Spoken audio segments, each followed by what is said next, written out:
Well, good morning, everyone, and welcome. It's a couple minutes past the hour, and I know folks are still jumping on the call here, but in the interest of time, I'd love to get started. I am Srini Rao, the Vice President of Investment Services here at Mission Federal Credit Union. As the country continues to emerge from the pandemic, we all still have many questions about COVID-19, the economy, and market performances. And getting timely insight and perspective from industry experts and thought leaders can be very beneficial at a time like this in guiding our financial and investment decisions. As you may know, Mission Fed partners with Raymond James Financial Services, one of the leading brokers in the country, to make investment services available to our members. And it's through that partnership with Raymond James Financial Services that we're very pleased today to bring you a key thought leader on investment strategy, Mr. Larry Adam. Larry is Raymond James's Chief Investment Officer. Larry joined Raymond James in 2018 from Deutsche Bank, where he held the dual role of Chief Investment Officer of the Americas, as well as Global Chief Investment Strategist for Deutsche Bank Wealth Management.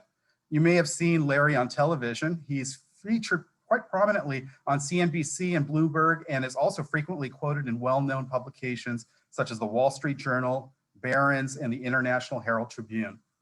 So with that, Larry, welcome to San Diego. Welcome to Mission Fed Investment Services. The floor is yours.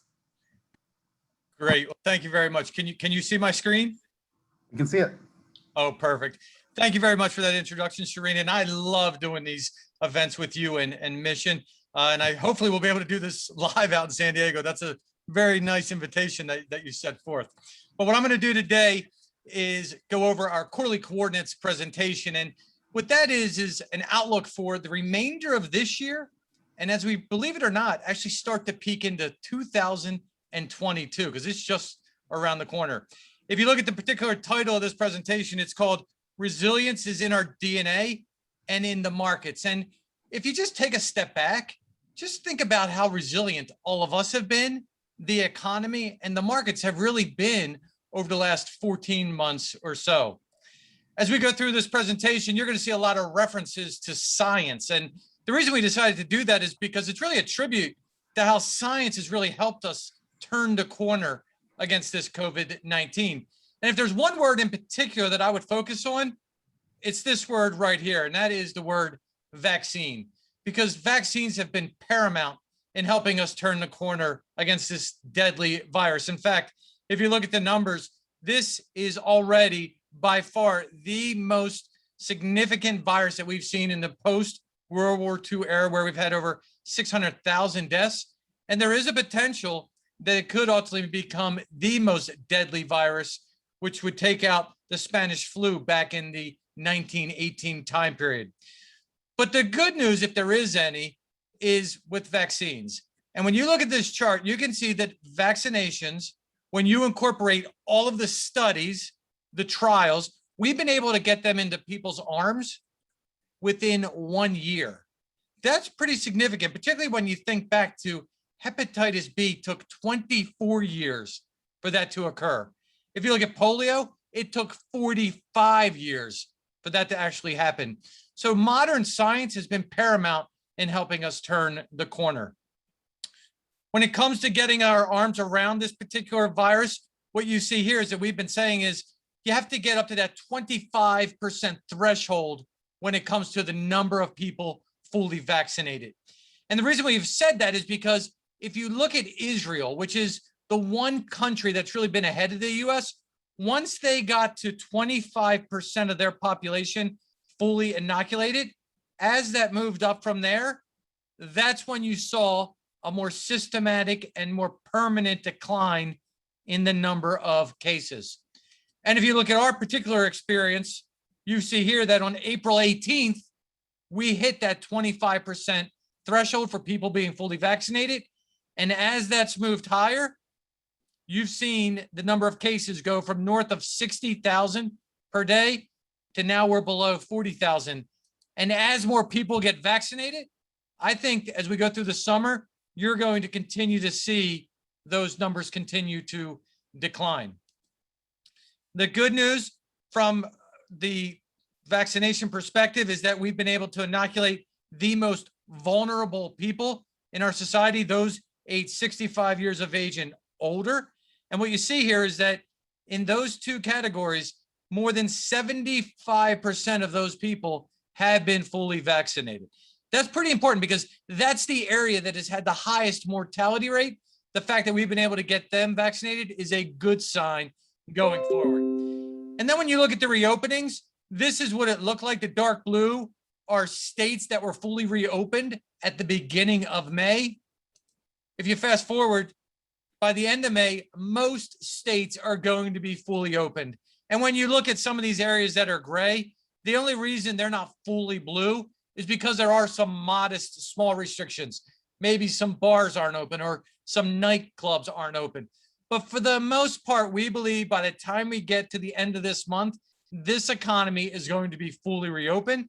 And that's paramount in really setting up our economic forecast going forward. The other thing that's important is that if you look from a global perspective, the US continues to be a leader. If you look here in the US, we basically have about 40% of our population inoculated. And if we continue at this pace, we think that we will get to 70% of the population fully vaccinated by the end of July. The reason that's so significant is because most scientists believe that the 70% is the bottom rung of achieving herd immunity here in the United States. So we could potentially be there by the end of July. Contrast that to the rest of the world, and you see it could be a very prolonged process. It could potentially take well into 2023 before the whole world gets up to that 70% vaccinated percentage. Now, if there is one potential risk that we do have to monitor, it's in the fact that daily vaccinations have started to come down. We went from a peak of about 3.5 million people per day to more recently, we've fallen just below 2 million.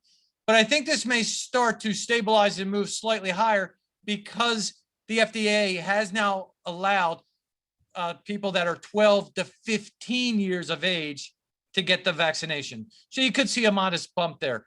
The more important thing to me is that in our calculations, as long as we average 1.5 million between today and the end of July, we will get to this 70% threshold, which could start to enter the conversation of herd immunity. When it comes to the financial markets, they have been very resilient. If you look at the S&P 500 on the left-hand side here, it fell 34% at its maximum decline. But it only took 126 trading days to actually earn back all of those losses. And since then, the market has gone up more than 20%. If you want to look at 10-year treasury yields, they fell, as you would expect, as we went into a pretty significant recession last year. But as we've started to recover, those yields have grinded higher and are basically where they were just prior to the pandemic. So if you think about it, if you just close your eyes over the last 14 months, you'd see that the equity market has basically gone up more than 20% and yields are pretty much unchanged. That's a pretty resilient market. The second topic that I have for you is the economy. And for that, we say that it's a policymaker's experiment. And for that, we borrow from Sir Isaac Newton's formula that force equals mass times acceleration, because I believe policymakers have really taken that to heart. And if you think about it, they acted very quickly. That's the acceleration part of that equation. And from a mass perspective, they have applied massive stimulus to this economy. And what I mean by that is that if you look at all the money that's been spent by the government, they've done it very quickly. And currently, they have put $5.5 trillion of stimulus into this economy. The Federal Reserve has increased its balance sheet by $3.5 trillion. If you add them together, 5.5 plus 3.5, that's a total of $9 trillion. If that were an economy all by itself, it would be the third largest economy in the world. Put another way, the amount of stimulus that we have put into our economy is bigger than the combination of the Japanese and German economies combined. It's been a massive amount of stimulus. And the results so far have been very favorable. If you look at GDP for this year, it is expected that growth this year will be the highest that it's been since 1984. So the best year of growth we've experienced in over 36 years.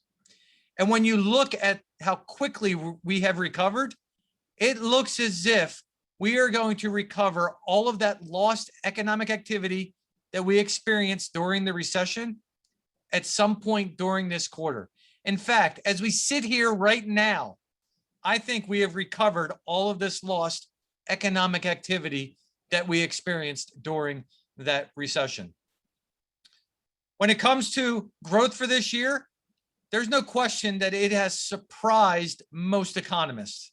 In fact, if you look at this chart right here, most economists thought that this US economy would grow about 4% this year.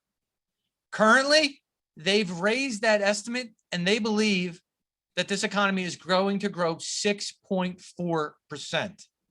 More importantly, looking into next year, they believe that growth is going to continue to remain robust at 4%. Driving that growth, by the way, is all of us, the consumer, and the consumer is so important to US growth. We combined represent 70% of this economy. And when you look right now, US consumers in aggregate have about $2.5 trillion of excess disposable income. And that's either because you didn't spend during the pandemic or because of those stimulus checks that have hit many people's bank accounts. But if there's one truism here for the economy, it's that when consumers have money, they tend to spend. And I think over the summer into the fall, you are going to see consumers spending that money. And already we are seeing the signs of that. In fact, retail sales last month were the best that we've seen on record. They grew 32% year over year, unprecedented. If you look at housing prices, they've started to surge as consumers are looking for new homes. And CEO confidence is the highest it's been in 40 years. But the real story continues to be all this pent up demand by consumers. And I'm just going to give you a little story. You know, I was thinking about getting a patio upgraded in the back of my house. And the contractor came over and we were walking to the car after he looked at it. And he said, you know what, Larry, you're the first person in 3 months that actually asked me, how much is this going to cost? Every other person that I've talked to asked me, when can I start? They don't care about the price. And then he went on to give the analogy that, in his opinion, a couple of years ago, he was that guy out there with a lantern looking around every corner to find new clients. He said today, consumers like you and I are the ones holding that lantern, appearing around every corner to try and find a contractor to do our work. So it's a total change, and that pent up demand is out there. And I do think consumers are ready to spend. Now, with all this good economic data that I'm sharing with you, probably I get 3 questions. And the first question that I get is this going to be a redux of the roaring 20s where we get unfettered, strong growth for like a decade? And while I do think that growth will continue to be robust for at least the next 2 years, I don't think we're going to get the magnitude of growth that we saw during the 1920s. And there's plenty of reasons for it. Some of them are psychological. And do remember that back in the roaring 20s, you had 4 years of people sacrificing, whether that was because of the war or because of the pandemic there. So it was much more elongated crisis where people really did have some pent up desires to spend. There are big differences in demographics. Keep in mind that the population was a lot younger back then. The birth rate was a lot higher. And if you look at the number of people that were age 65 years of age and older, it was much lower. And if you think about it, we have a much higher population of people aged 65 or older, and they tend to be much more important for them to conserve their money because, as you see here, people are living a lot longer than they did back in the 20s. So there are some big demographics that are different. But the biggest reason is structural. And when you look back at the 1920s, it was a very exciting time period for the US economy. Just remember that back in the 1920s, that's when you saw most of our homes being wired for electricity. That's when you saw most of our homes physically being wired for telephone service. That's where you saw roads being built out because you had the advent of an affordable car. So people were able to drive further away, so you needed roads. When you look at some of the things that are exciting today, it's not necessarily creating new things.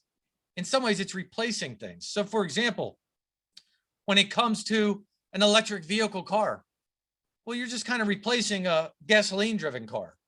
When it comes to solar panels on someone's home, well, you're just replacing your demand for fossil fuels. And while 5G may be exciting and very helpful to all of us, the reality is you can throw up a cell tower right now and you can help upgrade the performance for like 10,000 people.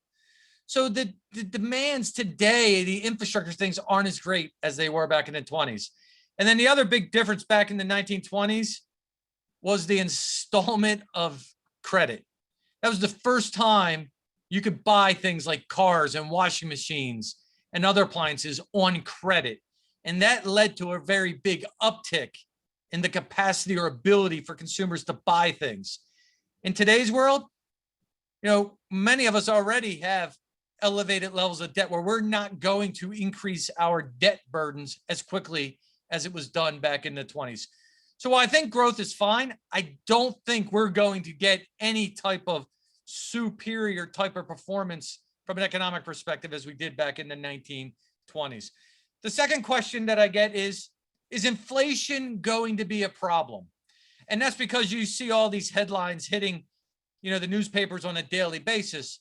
And our base case is similar to the Fed, that you are going to see a transitory increase in inflation, which means that it's going to be temporary. You're going to see it surge, but then it's going to start to roll over by the end of this year during the third and fourth quarter. And by the end of the year, it's going to stabilize.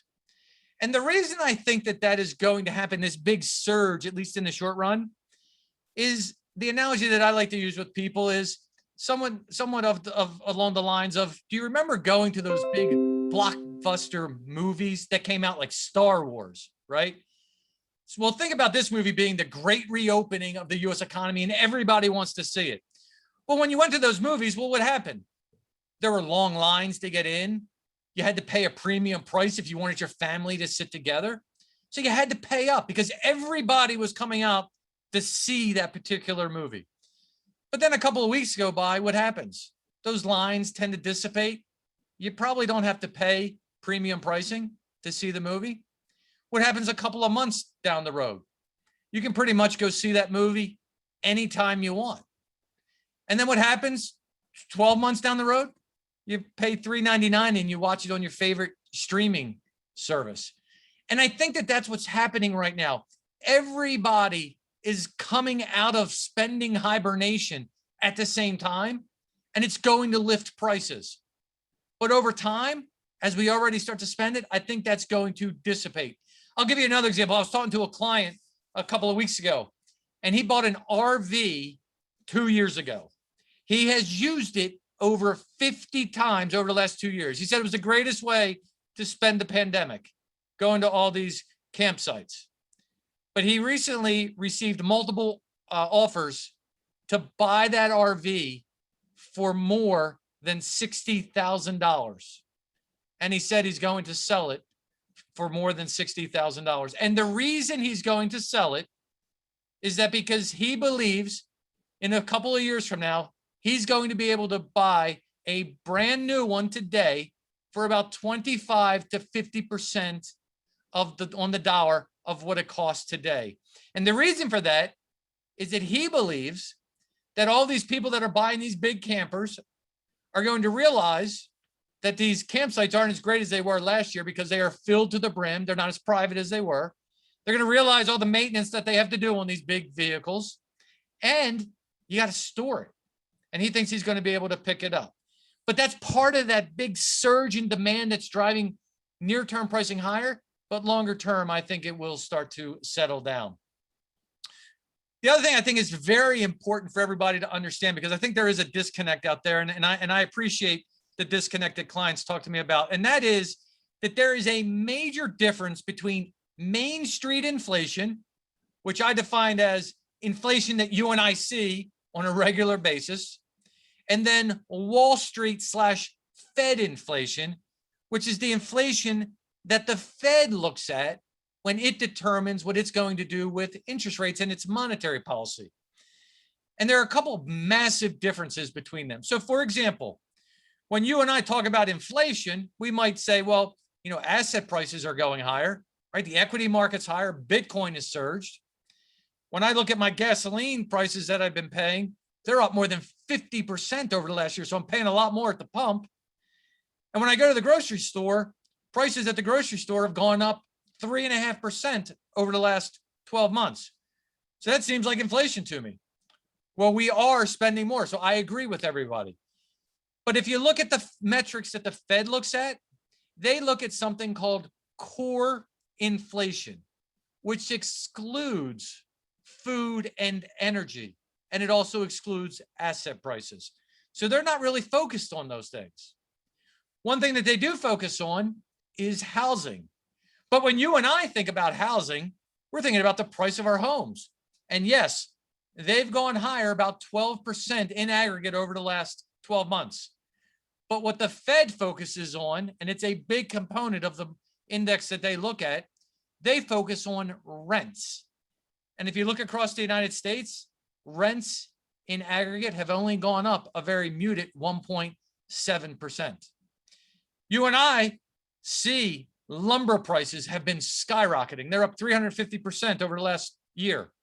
Well, the Fed does look at it. It's included in a subcomponent called tools, hardware, and supplies, things you need to do to build a home. And yes, it is up. That segment is up 3.7%. But that only represents less than 0.5% of core CPI. It's minuscule, so it doesn't have a very big impact.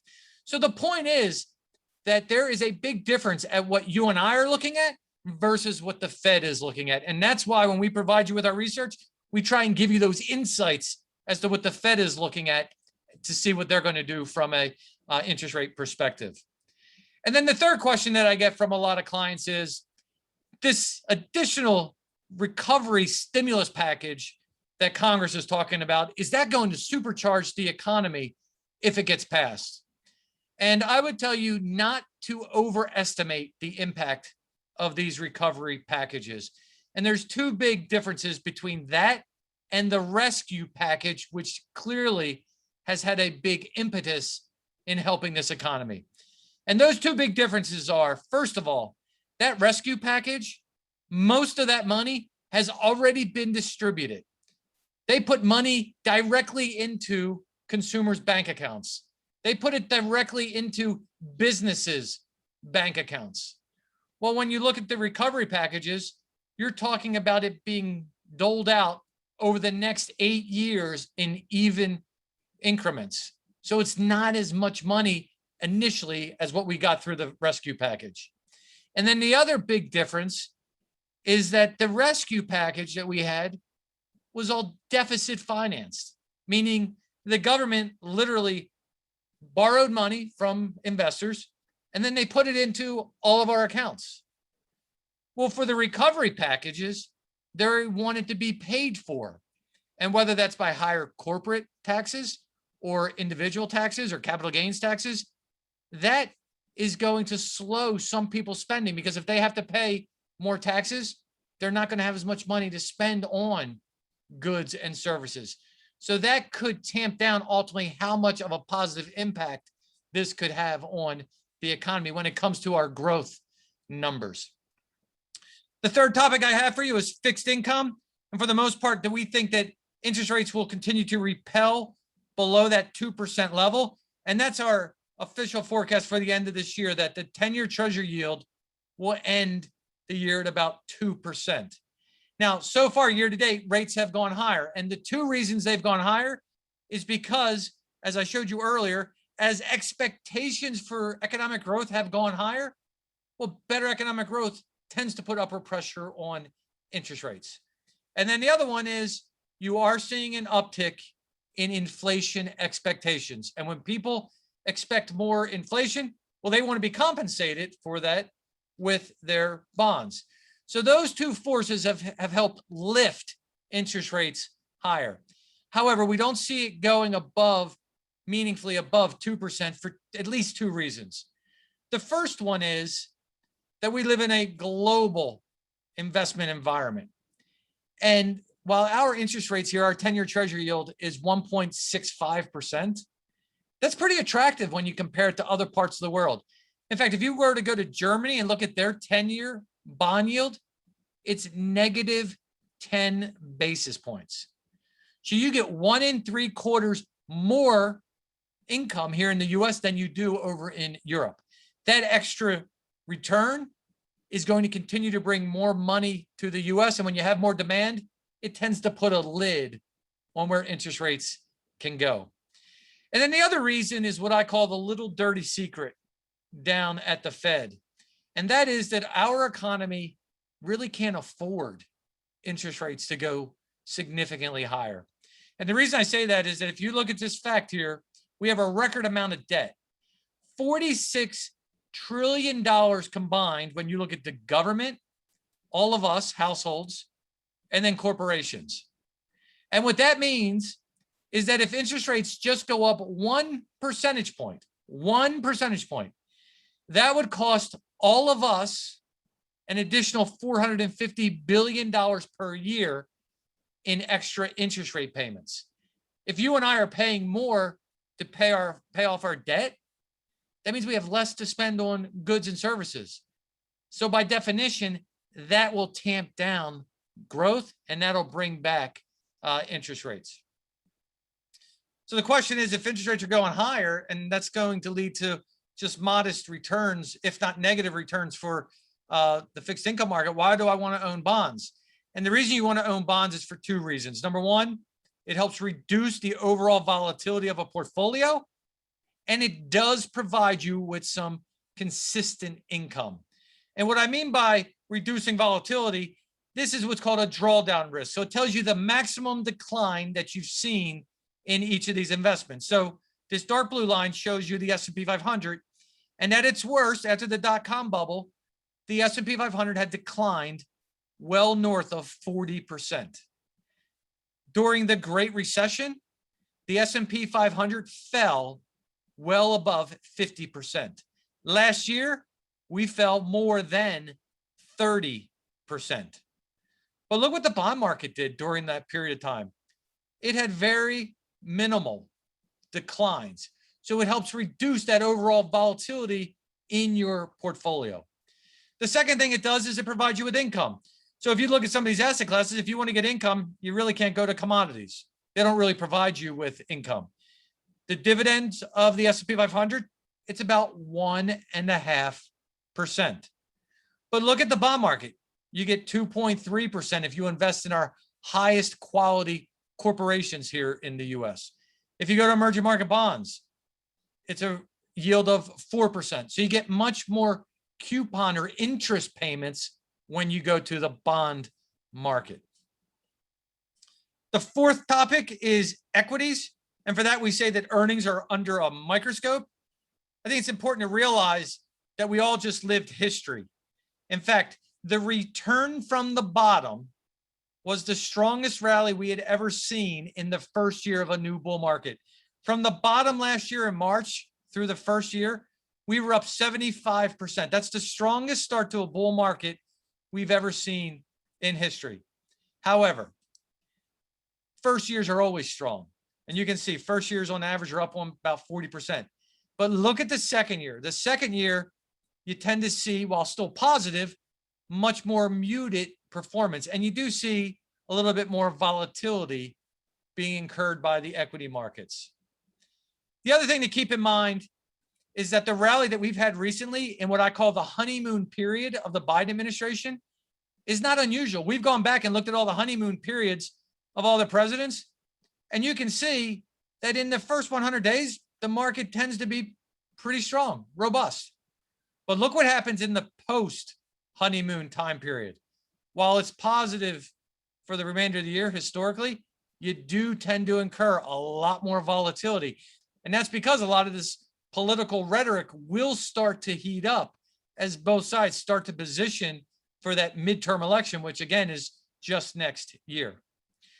But longer term, we remain positive on the equity markets for what I call the ABCs of the equity market. I think it's important to remember that we do have pretty strong growth. It's accelerating right now. And bull markets rarely end when you have strong economic conditions. Balance sheet expansion by the Fed, that's just another way of saying that the Fed is in our camp and they're going to do everything they can to keep this economy strong, which should help the equity market. As I mentioned to you earlier, I think that this economy is going to be fully reopened by the end of this month, with the higher probability of us getting to herd immunity by the end of July. That'll help bring more and more people in the reopening of this economy to spend. Dividends are back. Last year they got cut. This year, I think dividends are going to grow by about 4%, and companies now are starting to buy back their stock. That's two things that are good for equity investors. Earnings growth is going to be the best since 2010.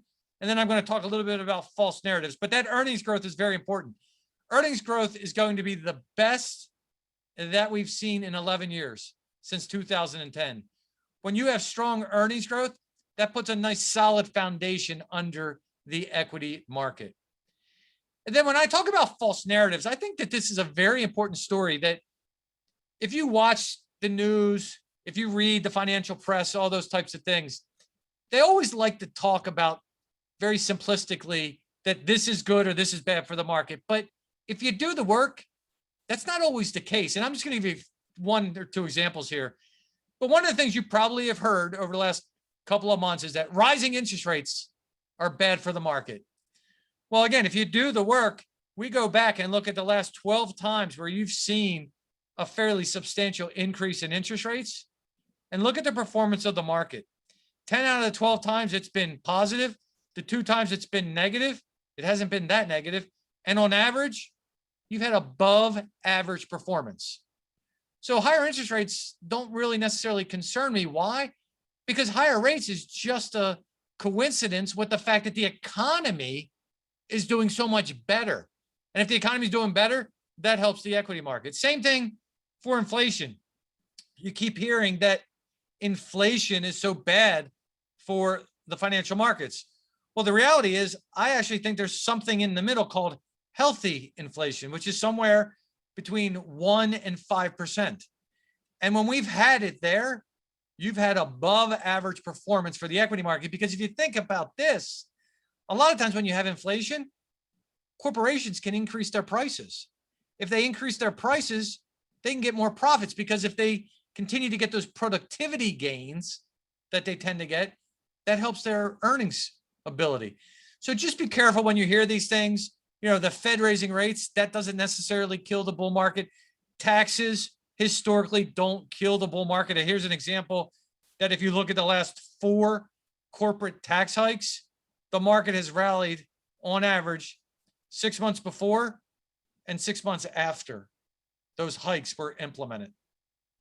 And the reason it continues to hike is because historically, when we've had tax hikes, we've had good economic conditions. So that, to me, is the primary driver. How is the economy doing?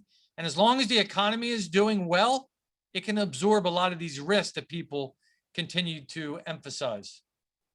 As far as the sectors that we continue to like, we like in technology, industrials, communication services, financials, and consumer discretionary. If you look at the color coding, They, by definition, are the cyclical sectors. And the reason I like them is because that's where the earnings growth is. I want to be where the earnings growth is. One thing that I think is very important to differentiate in the market is the difference between what I call stories and then fundamentals. And what I mean by stories is I'm a big believer that this economy is reopening. That's a story. I believe that wholeheartedly. But I don't necessarily believe in the reopening sectors or industries that everybody thinks are going to benefit, like airlines, restaurants, hotels, and cruise lines. And the reason I say that is that if you look at this line right here, this shows you the decline that those sectors and industries had, and then they've been able to recover all of those losses. However, if you look at next year's earnings, they have been revised down more than 40%. Now let's compare that to the technology sector. Their stocks fell, they've recovered, and they've continued to move higher. The big difference is their earnings revisions for next year have already been revised higher by more than 20%. I prefer to be in those sectors where earnings continue to be revised higher because that's better visibility. And I think investors are going to be willing to pay a premium for that visibility in earnings going forward. One of the things that we do is that we actually listen to all the conference calls. After a company reports its earnings, they usually give a conference call because we always like to confirm or deny some of the themes that we've been talking about. And for the most part, these themes have been confirmed. So as an example, if you just look at these, digitization or the power of technology has never been stronger. And when you listen to these companies talk about it, there is no end in sight right now for the power of technology and how that's being incorporated not only into tech companies, but many companies throughout our economy. E-commerce is not dead. If anything, it's just becoming a bigger and bigger part of our economy. And by the way, companies that you wouldn't necessarily have expected to do well with e-commerce are actually doing pretty well and continue to make that a focus of their businesses. ESG, which is environment, social, and governance issues, you're seeing CEOs right now going out of their way to highlight what they are doing when it comes to the environment, what they're doing from diversity, what they're doing for their communities, because it is that important now as something that they need to do with their investor base. Pricing pressures, that's something that you have to keep an eye on, particularly on some companies that were in a very favorable position last year. I mean, think back to when you and I were going out to the stores last year to buy toilet paper, cleaning supplies, sanitizer, right? That was at premium pricing. Well, now some of these companies, a lot of that stuff is significantly discounted. And when you combine the fact that commodity prices are going higher, some of these areas are talking about the pricing pressures that they are having. And then that reopening story that I just mentioned, you can look at some of these different companies, but if you read very closely, they'll just still tell you that they're still anywhere from 30 to 80% below where they were pre-pandemic in certain parts of their businesses. So that's why, again, some of those reopening companies or sectors that people talk about, I'm a little bit more cautious on. Number 5 is international. For that, we're testing our theory of relativity. I continue to favor the US over Europe and Japan as an example. The main reason is that the US has done a phenomenal job bringing down its new cases, where the US was bringing it down for the longest period of time. Europe saw it continuing to go skyrocket higher. Because of our vaccination process, again, the US has gotten 3 times more people vaccinated than most parts of Europe and tremendously more than what you've seen in Japan. Because of that vaccination ability, you're seeing a much quicker reopening of our economy. And just as an example, if you look at restaurant reservations, and this is as of the end of March, but restaurants in the US were still down about 30% year over year in the amount of people booking reservations. But look at Europe. Europe is still down 100%. they are way behind in their reopening process. And that's had reverberations to GDP revisions. You can see here in the US, our GDP forecasts have been revised higher by the most of the biggest economies in the world.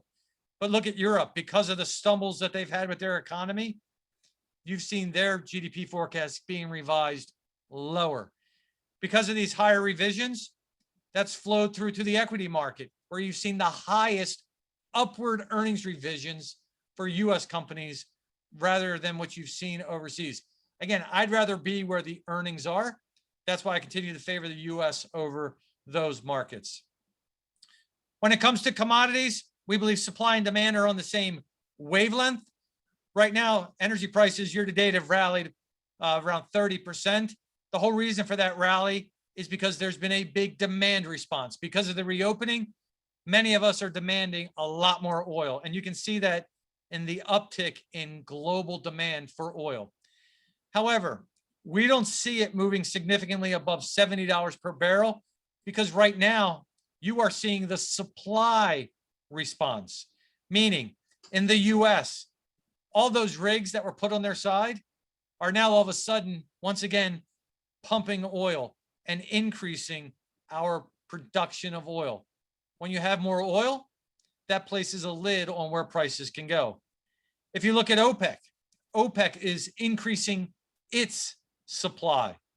And by the way, if that Iranian nuclear deal gets passed, that'll even bring more oil onto the market. And that'll place a lid ultimately on where oil prices can go. So that's why we have a $70 target on the price of oil. As far as the dollar goes, we think the dollar will weaken modestly to about 125 versus the euro. And that's basically because the Fed has been printing money. I mean, just look at the growth in money supply that we've seen versus Europe. When you print more money and increase the supply, that tends to cheapen the value of that currency. And by the way, when you look at our deficit this year is going to be bigger than it was last year. Again, when you're issuing debt, you're creating more dollars in the world. When you keep increasing the supply of something, it does tend to cheapen it. That's why we have this 125 target for the euro. And then the final topic I have for you is asset allocation. And for that, we say we want to use chemistry as our foundation. And this chart may look familiar to you. That's the periodic table of elements. There's 118 elements, and it looks very organized when you do look at it. We've enhanced it to upgrade it to what we call our periodic table of investing. And what we do is go year by year, and we rank in order the best performing asset class to the worst performing asset class. And what I call this is more organized chaos. Because in any given year, it's very hard to predict which is going to be the best and worst performing asset. In fact, if you look at commodities, which was the best performer so far year to date, it's never been the leader going back to 2010. If you look at fixed income, it's the worst this year. Back in 2011, it was the best performing asset class. So that's organized chaos. But what is very predictable is that when you have a balanced portfolio, which is this dark blue shaded boxes, you tend to float right through the middle, never incurring the highs of the highs, but also not enduring the lows of the lows. And that's really what asset allocation is all about, trying to minimize some of the risk of your portfolio to fit your risk profile. Now, when it comes to education, most educators support this well-balanced approach to STEAM learning, which stands for science, technology, engineering, the arts, and then mathematics.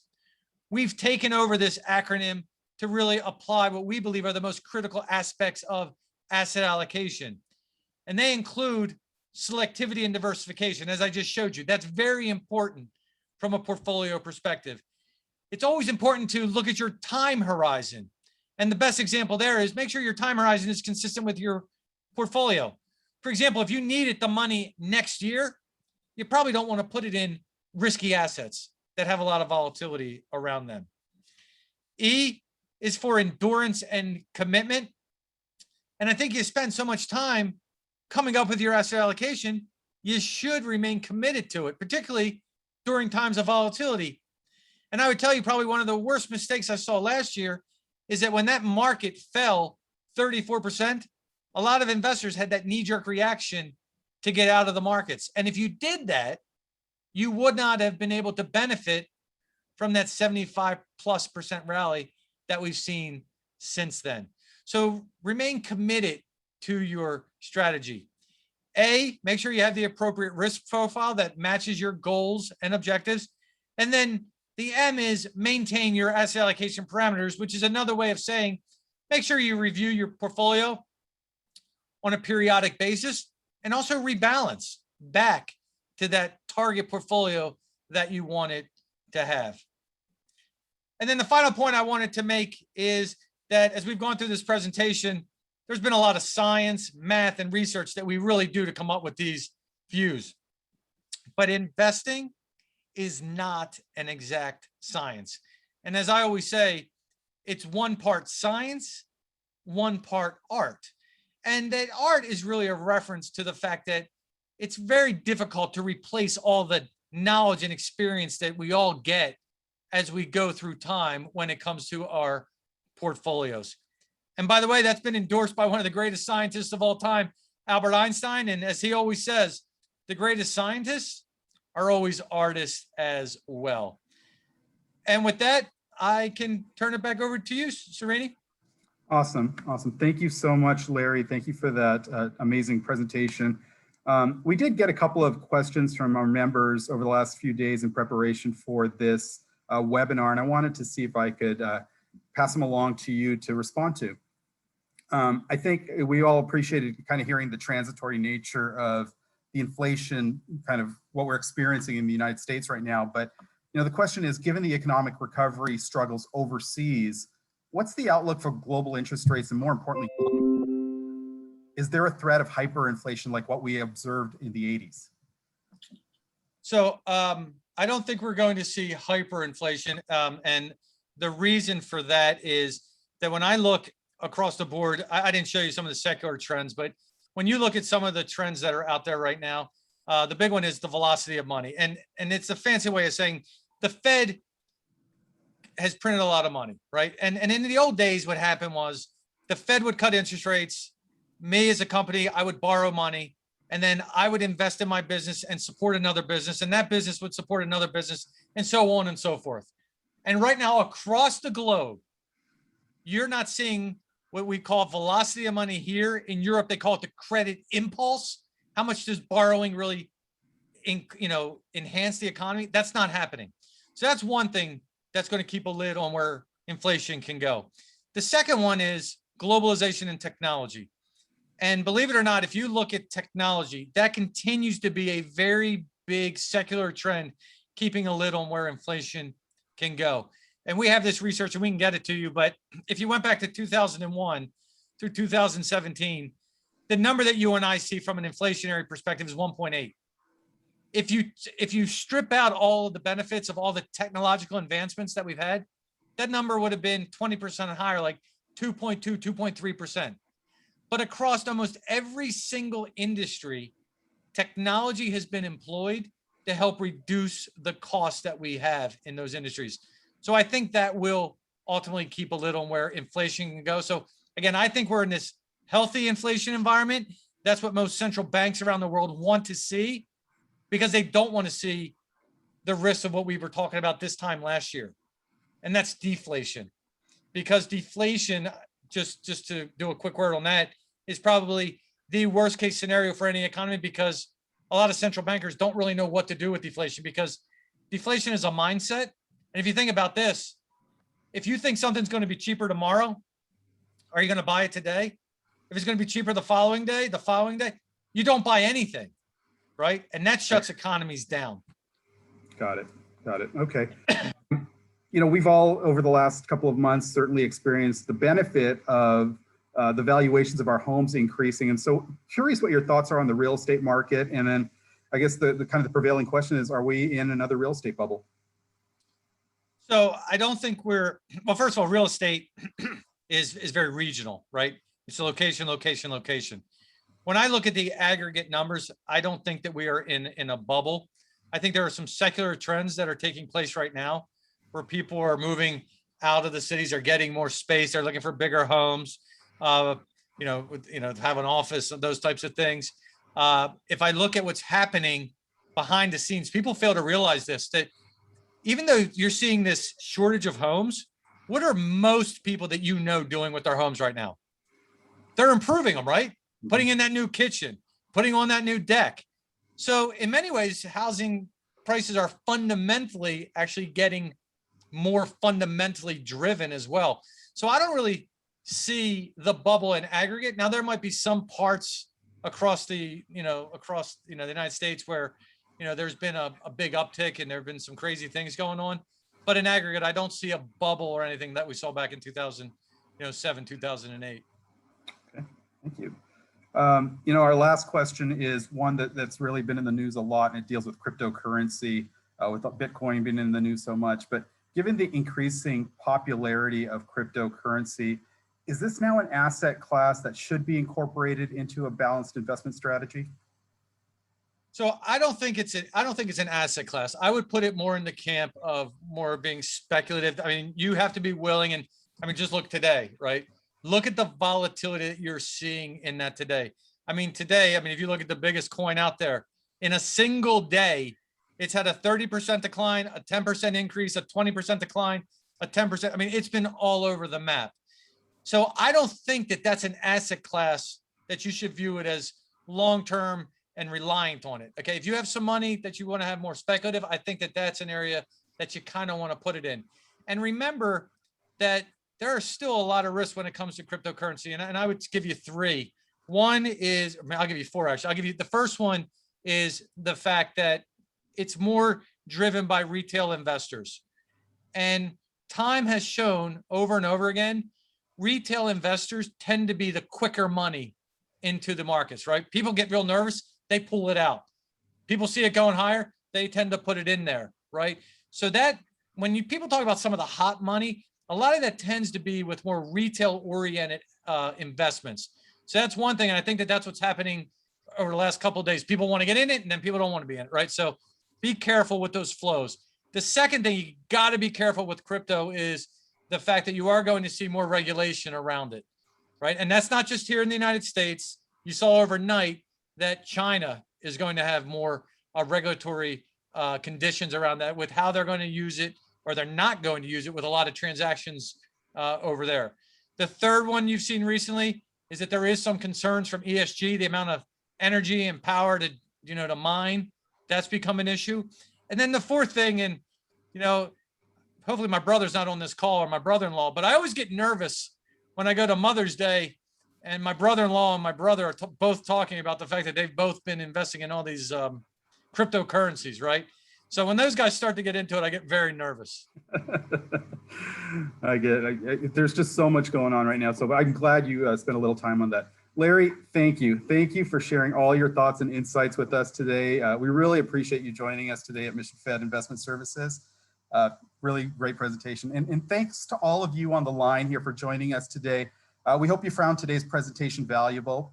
If you have any questions or you're looking for more information, please do reach out to your Mission Fed financial advisor. And if you don't have a financial advisor, please visit our website, missionfed.com. Select the investment link at the top of the page. It'll take you to our Mission Fed Raymond James website. Once you're there, click on the Contact Us tab. I want to kind of just dovetail on something Larry said, because serving our members and the San Diego community is in our DNA.